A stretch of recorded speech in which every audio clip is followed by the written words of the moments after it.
A tohi e palofita ko sakalaya. Vai uloaki.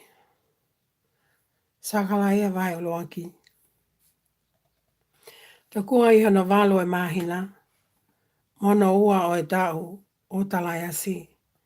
Na e hoko ai folofola a sihova. Ke palofita ko sakalaya. Foha o e kaia. Foha o ito.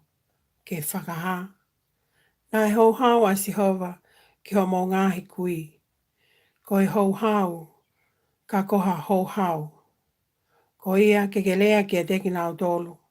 Ko e folofola ene a sihova sa pauti. Whimai ki a te au. Ko sihova sa pauti ia. Me he tae ha mai. Pe te ufoki ki a teki mau tolu. Ko e folofola ia a sihova sa pauti. Oa te mohange ko mo ngahi kui. Aia na malanga ki a teki nau tolu. A ngahi pala o fita mua. He nau pehe. Ko e folofola eni a sihova sa pauti. Foki mua miha mo ngahi alunga ko vi. Mo ngahi whai anga oku ko vi. Kana ikai te nau whakaongo. Pena ikai te nau tokanga ki te au. Ko sihova ia me he tae ha mai. Ko homo ngahi kui. Ko faa. Ko faa ki nau tolu. Pea koe kau palo fita. Koe whahinga ia o kumo ui o tae ngata. Aua, ka koe ngahi lea a aku, mo ngahi whikau a aku. Aia na aku, tutu uni ke ku kau tamai o eiki. Koe kau palo fita. I kaina nau tuli o mauho ho mo ngahi kui. Aia na nau foki mai o nau pehe. Hangea ai whakakaukau a sihova sa pauti ke whai ke teki tau tolu. O tau mo tau ngai alunga, mo tau ngahi whai anga. Ko pehe ne whai ke tek tau tolu. I hono aho o fulu maa whaa o e mahina, ko hono hongo fulu maa taha, ko se pati ai mahina ko ia. I hono ua tau o talaya si. Na e hoko ai folofola sihova, ki he palofita ko sakalaya, foha o pelekaya, foha o ito, o pehe, ko e whakasio po uli, pia tā ko e tangata ena o kuheka ki he hosi kulokula, pia kune tuu I he pupunga maile na I he talalo, pia me hono tua na e ai ha whanga hosi kulokula, mo te tea, mo hina hina, pia o pehe e ko I haa ki nau toluna, pia tala mai e ia, he ange no na lea ia te au. Te utuku ke haa kia te koe, pe koe haa ai whaahinga koe na. Pea tali ai tangata o tu I he pupunga mai le one pehe. Ko ki nau tolu e nia, ko whikau e sihova ke ahi holo I mamani. Pea tali e ki nau tolu ke angelo a sihova. O kutu I he pupunga mai le o nau pehe, ko mau ahi holo I mamani. Pea tā o kunofo pea mamani katoa o nonga pe. Pea whakatau wholofola ai angelo a sihova o ne pe.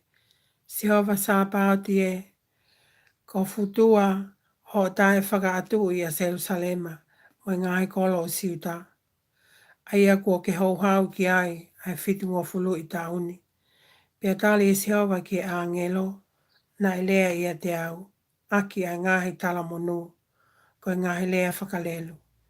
Pea talamai e angelo na lea ia te au. Whanongonongo o pehe, ko wholofola ene a sihova sa pauti. O ko fua a Jerusalema mo Saione, ko fua alahi. Pea ko italahi o ko ngoi I ngahi puleanga o nofo noa.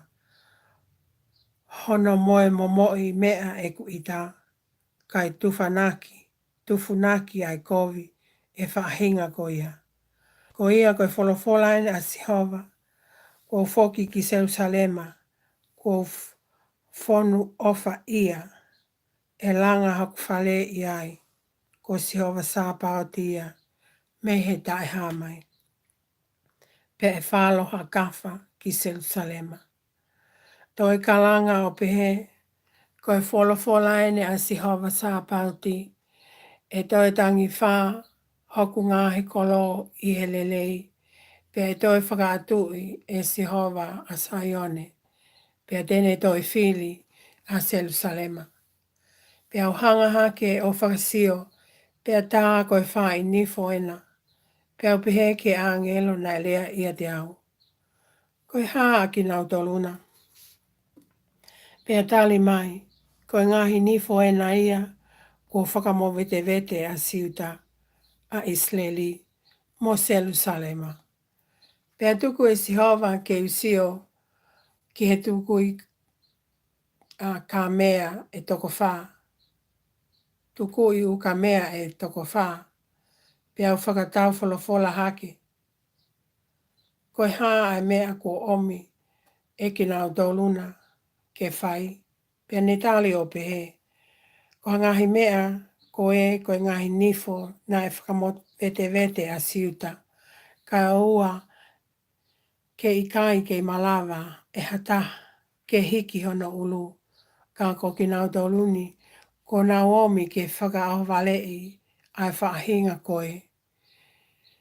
Ke whakapuna ai ngahi nifo o ngahi pule anga a ki nau toluna e hiki nifo ki he whonua o siuta ke whakamowete vete ia. Amen.